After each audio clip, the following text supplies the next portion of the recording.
He said it behind closed doors, but it got out.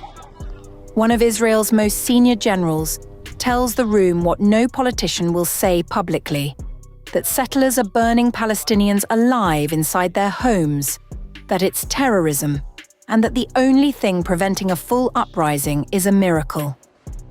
And miracles, eventually, run out.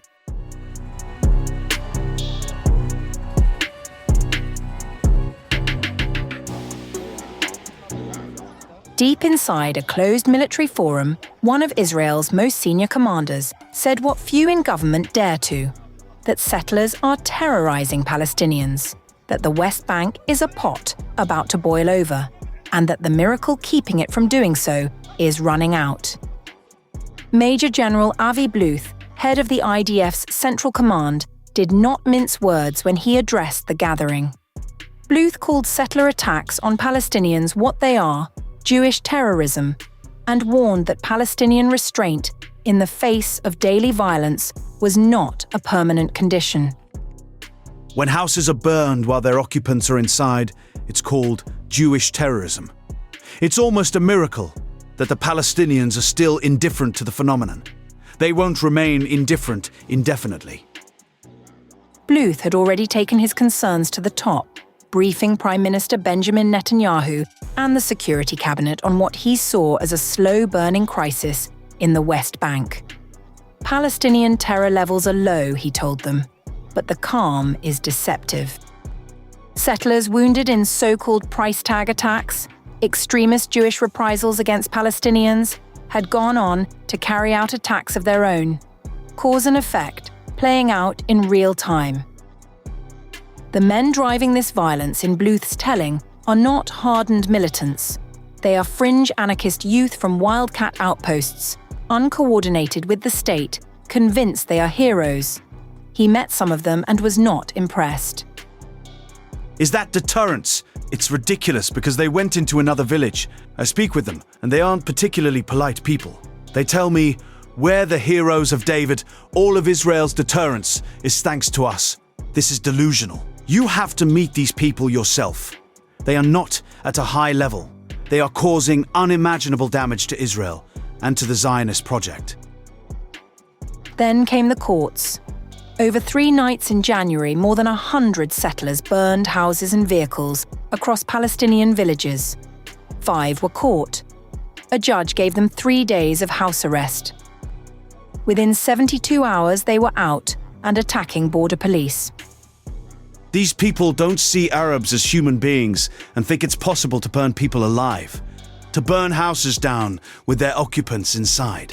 And unfortunately, they do this frequently. They've decided they are erasing the shame of the Oslo Accords. It's a disgrace to the Jewish people.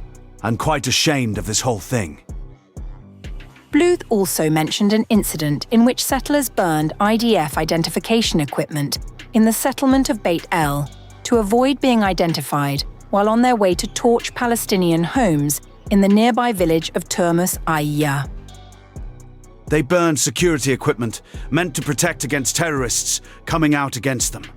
So who exactly were they taking revenge on? Bluth reserved particular frustration for Defense Minister Israel Katz's decision to ban administrative detention for Jewish suspects, a move he said had left the military without the tools it needed. The IDF has itself faced repeated accusations of standing by during settler attacks, and in some cases of soldiers participating. Bluth acknowledged as much. The army, he said, does not collect intelligence on Israeli citizens, only Palestinians.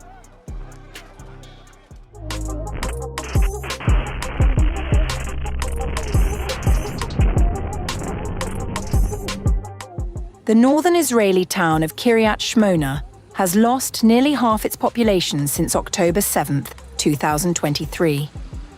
Israeli media figures show the town, once home to 26,000 settlers, now holds around 12,000, with thousands more reportedly weighing whether to leave the land they say was promised to them.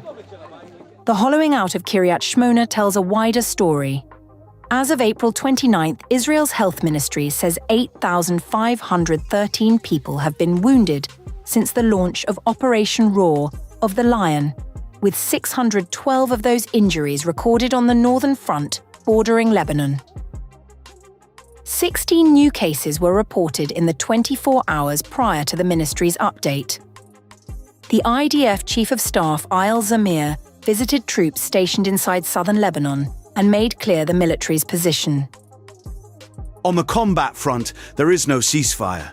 You continue to fight, to remove direct and indirect threats from the northern communities, to thwart terror infrastructure, to locate and kill terrorists. Zamir added that Israeli forces would not withdraw from the security buffer zone in southern Lebanon until what he called long-term security for northern Israeli communities is in place. The ceasefire between Israel and Hezbollah, brokered by Washington and in effect since midnight local time in Lebanon and Israel on April 17th, was extended for 3 weeks on April 24th. Cross-border fire has continued regardless. Reports suggest that Israeli Prime Minister Benjamin Netanyahu asked the US President Donald Trump to put a 2 to 3 week deadline on peace talks with Beirut and to greenlight a large-scale offensive if those talks collapse. Trump reportedly told Netanyahu to restrain himself, warning against any action that could unravel the ceasefire.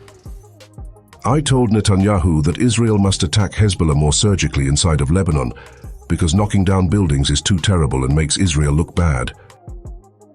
Trump, meanwhile, took aim at Tehran directly, blaming both Iran and Hezbollah for what he called the ruination of Lebanon, while leaving the door open for the country's recovery.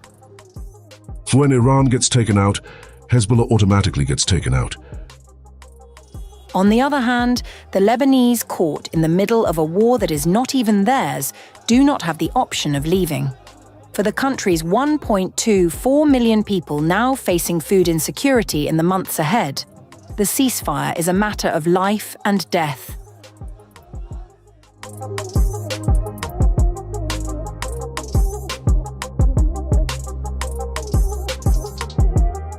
The Israeli military detonated what it called the largest Hezbollah tunnel ever found in southern Lebanon on April 28th.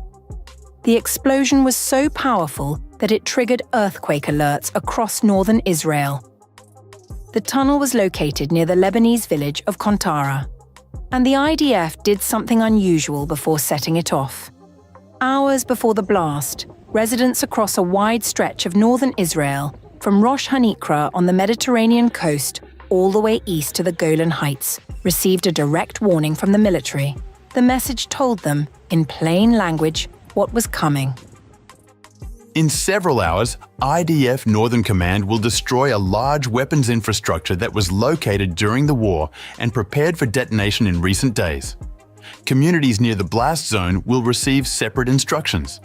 However, the echoes of the explosion may be heard throughout the Galilee and even in the Golan Heights. At 5:30 in the evening, residents of Misgav Am, Manara, Margaliot, and Metula were told to stay indoors and away from large windows. In Kiryat, Shmona, and Kifar Giladi, people were advised to open their windows to reduce damage from the blast wave. The mayor of Kiryat Shmona, Avichai Stern, personally urged residents to stay away from windows and balconies. Then, at 6:03 p.m., the ground shook. The Geological Survey of Israel's alert system registered it as a seismic event. Independent earthquake warning systems in schools and private institutions fired off their sirens. The Energy and Infrastructure Ministry confirmed the detection shortly after. This was not the first time an IDF detonation in Lebanon set off earthquake alerts in Israel. A similar incident had happened before. Prime Minister Benjamin Netanyahu addressed the destruction of the tunnel directly, and his language left little room for interpretation. They blew up a massive Hezbollah terror tunnel today. We are destroying their terror infrastructure, we are killing dozens of their militants, and more is yet to come. We are operating within the security zone, south of the Litani, north of the Litani, in the Bekaa, in northern Lebanon. And a few weeks ago, I instructed a special project to eliminate the drone threat. It will take time, but we will take that down as well. a ceasefire between Israel and Lebanon was agreed to on April 16th and extended by 3 weeks just days ago. And yet, the Prime Minister of Israel is publicly describing active military operations across multiple regions of Lebanon, including north of the Litani River, well beyond the agreed buffer zone, and pledging to continue them. Israel began its ground and air campaign in Lebanon on March 2nd, following Hezbollah strikes into Israel in retaliation for an attack in Iran that killed Hezbollah's supreme leader. Since then, more than 2,500 people have been killed, and over 1 million have been displaced.